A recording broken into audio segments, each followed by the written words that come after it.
Morning entered the breakfast room with a polite, unforgiving brightness, slipping through lace curtains. And if you like my content, don't forget to subscribe, give this video a thumbs up, and share your thoughts in the comments. Laying pale gold across the long mahogany table where porcelain, silver, and silence waited in equal measure. The Duchess sat perfectly upright at the head, gloved hands folded in her lap, eyes lowered toward the untouched teacup that breathed faint spirals into the air. She had dressed with unusual care, selecting a gown the color of faded violets, as though she meant to appear dignified for a portrait no one had commissioned. Across from her, the Duke unfolded his napkin with steady fingers, his expression composed into the distant civility that had come to define their marriage. He did not look at her when he spoke. "I love someone else," he said, with the same calm tone he might have used to remark upon the weather or the state of the horses. The words crossed the table without haste, yet they landed with a weight that seemed to tilt the morning upon its axis. A spoon trembled in a saucer at the far end where a young footman pretended not to hear, and somewhere beyond the doors a maid halted mid-step, breath suspended in guilty witness. The Duchess did not raise her head. "I know," she replied, her voice smooth as folded linen. "I have invited her for dinner tonight." Silence swelled instantly, thick and sentient, as though the room itself had drawn breath in disbelief. The Duke finally looked at her, and something unguarded flickered behind his restraint. She lifted her gaze then, not to challenge him, but to offer the civility of acknowledgment, as though they discussed a guest list instead of a wound laid bare. Outside, carriage wheels crunched along gravel, and distant voices carried through the corridors like currents of gathering gossip. The household had already begun to vibrate with the tremor of overheard ruin. A butler paused too long beside the sideboard, polishing a spoon that had long since been spotless. Two maids exchanged glances heavy with questions they dared not ask. News traveled faster than apology in houses built upon reputation. The Duchess reached calmly for her teacup, though her fingers felt carved from someone else's composure. She tasted nothing, yet placed the cup back with exquisite care. Across from her, the Duke watched as though observing a stranger perform a familiar role. He seemed almost curious how she managed such stillness. She sensed his scrutiny and offered him the faintest nod, granting permission for the morning to continue. Breakfast concluded with unbearable politeness. Chairs slid back in measured harmony. Napkins were folded like quiet surrenders. The Duke stood first, hesitating a fraction too long before bowing his head toward her. She inclined hers in return, every inch the perfect Duchess society admired and misunderstood. When he left, the air seemed to loosen its grip. She remained seated alone, listening to the echo of his confession circling the chandeliered ceiling. Her heart beat with wild discretion, refusing to break the surface of her composure. She had known for months, perhaps years, that another woman occupied the quiet chambers of his affection. Letters folded too carefully, absences explained too neatly, silences too deliberate had long ago assembled the truth before he dared speak it. Yet hearing it declared across porcelain and sunlight felt like watching a mirror finally confess what it had always reflected. She rose slowly, smoothing her skirts with habitual grace. There were arrangements to be made, flowers to select, courses to approve, arrival to welcome beneath her roof. The decision had come to her in the sleepless hours before dawn, sharp and luminous as frost on glass. If she must be humiliated, she would conduct the humiliation herself. If society wished to witness her disgrace, it would do so under candlelight she controlled. She would not be pitied. She would be remembered. A maid entered timidly to clear the table, eyes wide with curiosity disguised as obedience. The Duchess offered her a gentle smile that sent the girl fleeing with renewed confusion. Already the story was escaping into corridors and stairwells, growing teeth and wings with every retelling. She crossed to the tall windows and parted the curtains slightly, watching sunlight spill across the gardens where roses nodded in ignorant peace. How strange that the world continued its beauty without pause for the fractures inside drawing rooms. Her reflection in the glass startled her with its serenity. No trace of betrayal marked her features, only a composed woman prepared for guests. She touched her cheek lightly, wondering whether dignity could be mistaken for indifference. Behind her, the clock chimed the hour, each note sounding like a step toward evening. Dinner would come inevitably, bearing with it the woman whose name she had never spoken aloud. For the first time that morning, her composure wavered at the edges. A breath shuddered through her ribs, quickly disciplined into silence. She would not weep. Tears were private, and tonight nothing about her suffering would be unseen. She rang for the housekeeper, her voice steady as marble. Instructions flowed from her with meticulous clarity. Extra candles, the silver candelabra polished, The long table extended to its full ceremonial length. The house stirred into purposeful motion, unaware that each preparation was part of a quiet reckoning. Servants hurried with trays and linens, whispering speculations that trailed behind them like perfume. Left alone once more, the Duchess allowed herself a single moment of truth. She pressed her palm against the table where his words had fallen, as though warmth might still linger in the wood. "I know," she repeated softly to the empty room, testing the courage inside those two small words. They sounded different now, less like acceptance and more like defiance. Tonight, she would seat her husband beside the woman he loved, and she would watch which of them understood her first. The thought steadied her spine and chilled her heart with anticipation, like a bell waiting to be struck in darkness. Candles were lit before the sun had fully surrendered, their flames trembling like conspirators along the length of the dining hall. Crystal prisms caught the light and scattered it across polished silver, across white porcelain, across the faces of servants who moved with hushed urgency. The Duchess stood at the center of this careful radiance, directing the arrangement with the precision of a composer conducting a silent overture. Every fork lay aligned with intention. Every glass reflected a discipline she clung to as if it were breath. Beyond the tall windows, dusk gathered slowly over the gardens, violet and patient. Carriages began arriving earlier than expected, wheels grinding gravel into rumor. Guests stepped down with curiosity disguised as courtesy, eyes bright with anticipation they pretended not to possess. Invitations had been issued with elegant vagueness, promising music, conversation, and hospitality. No one had been told the true performance would be emotional, not artistic. The Duchess received them at the door with serene grace, her smile neither warm nor cold but impossibly measured. She wore ivory silk that shimmered softly under candlelight, a gown chosen not for beauty but for authority. Pearls circled her throat like quiet resolve. She greeted each arrival by name, her voice calm enough to unsettle those who had come expecting spectacle. The Duke lingered near the hearth, his posture restrained, watching her with an attention he had not offered in years. Several times he seemed poised to approach her, yet remained anchored by hesitation he could neither explain nor overcome. Guests noticed the distance between them, whispering behind gloved hands, weaving theories that fluttered across the room like nervous birds. Then another carriage arrived. Its door opened with deliberate slowness, and the woman stepped down as though the evening belonged to her. She was striking, dressed in deep burgundy velvet that absorbed the light instead of reflecting it. Her dark hair was pinned elegantly, her expression composed with confidence born from admiration she had grown accustomed to receiving. She paused briefly at the entrance, assessing the house that had summoned her.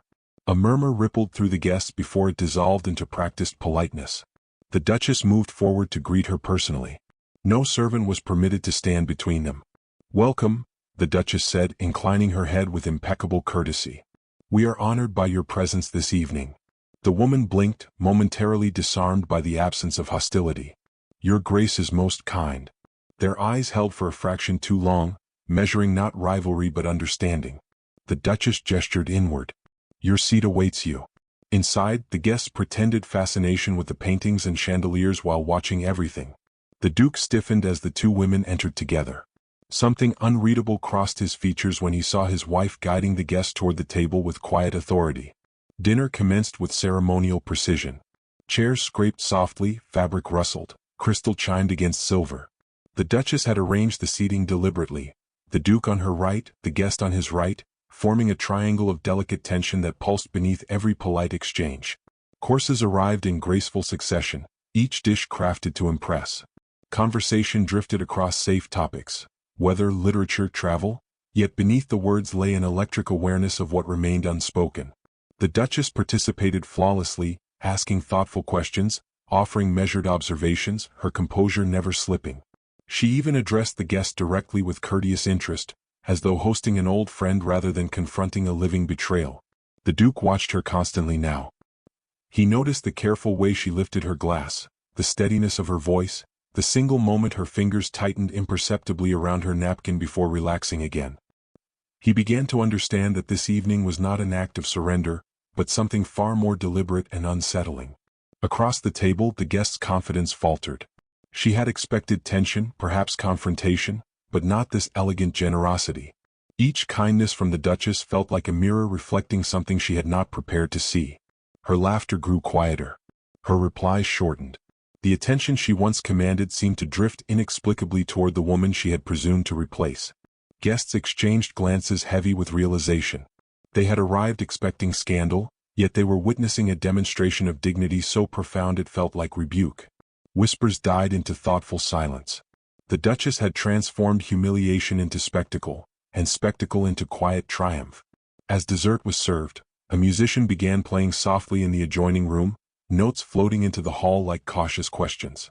The Duchess rose gracefully, inviting her guests to enjoy music and conversation beyond the table. Chairs shifted, relief mingling with curiosity as the assembly relocated. In the dim corridor outside the dining hall, away from watchful eyes, the Duchess paused. The candle she carried flickered violently in a draught, casting restless shadows across her face. For the first time all evening, her breath escaped her in a fragile tremor she could not fully restrain. She placed a hand against the wall to steady herself, eyes closing briefly as the weight of the performance pressed against her ribs. The house hummed behind her with music and murmurs, unaware that its mistress stood alone in quiet collapse. Footsteps approached. She did not need to turn to know who it was. The Duke stopped a few paces away, watching her with an expression stripped of its usual detachment. In the uncertain candlelight, he saw not the flawless Duchess who had commanded the evening, but the woman whose strength had cost her more than he had ever cared to measure. Rain had begun its slow confession against the tall windows of the Duke's library, each drop tracing the glass like a hesitant memory returning to life. Inside, the fire burned low, its embers breathing in reluctant pulses that painted the room in a dying gold. The Duchess stood near the hearth, her silhouette composed yet fragile in the shifting light, as though she had been carved from both resolve and exhaustion.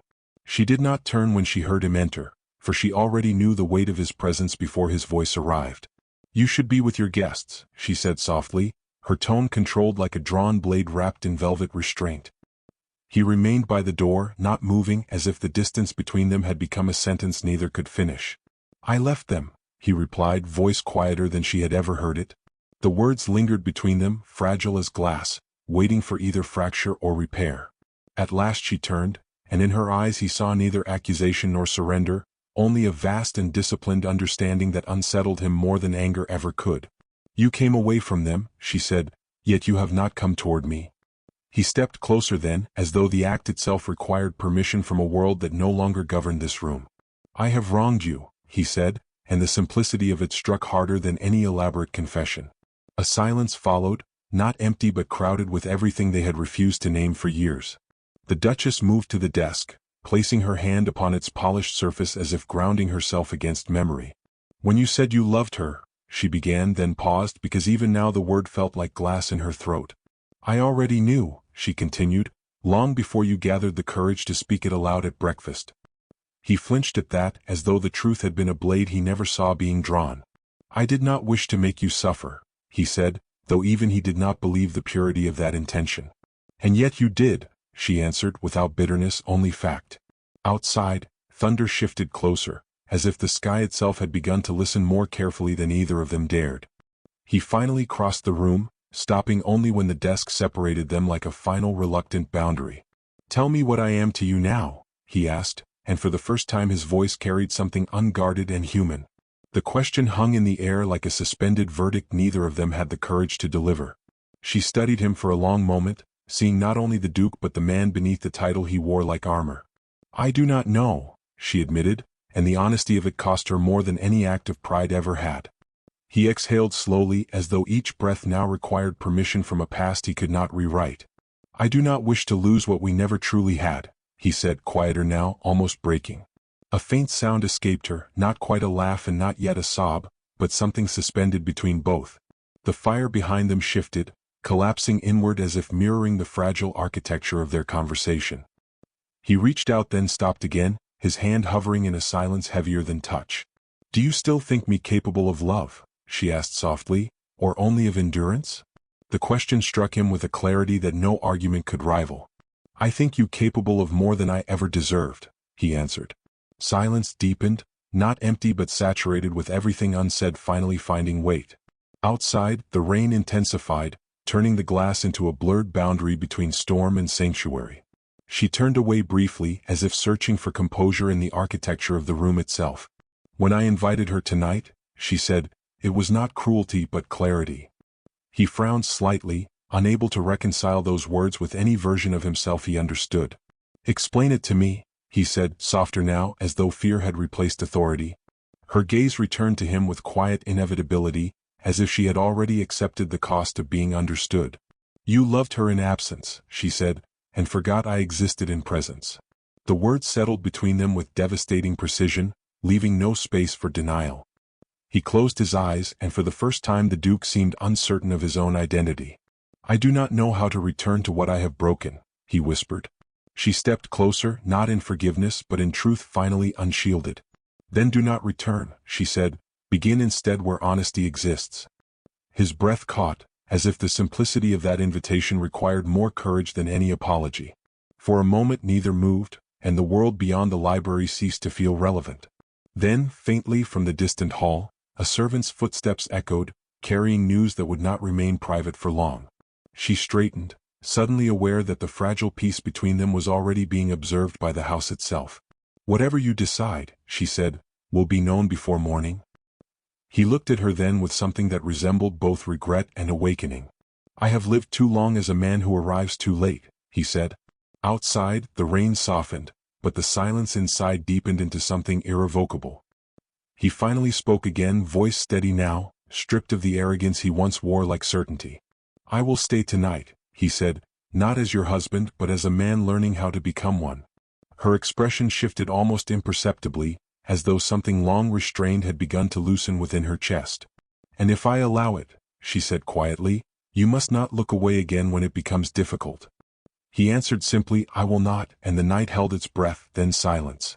The morning after the storm arrived with an unfamiliar clarity across the estate where silence no longer felt like punishment but instead like fragile recovery. Sunlight broke through the clouds softly, touching the corridors where only last night whispers had run wild like uncontained fire. Servants moved more slowly, as though the house itself was reconsidering what it had witnessed.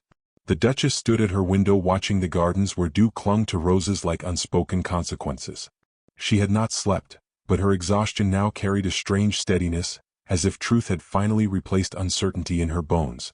The Duke had already left his chambers earlier than expected, moving through the estate without announcement, as though for the first time in years he did not know what role he was meant to perform or whether performance still mattered at all. His footsteps carried him toward the guest wing where the woman from last night prepared to depart without ceremony. She stood already dressed for travel, her confidence diminished but not entirely broken. Upon seeing him she hesitated, as if expecting closure or explanation, but he offered neither. Instead he simply said, "You will not be returning here again." Her breath caught sharply at the finality. "I have no wish to continue what I began in confusion," he said, and for the first time the certainty in his voice was not arrogance but regret.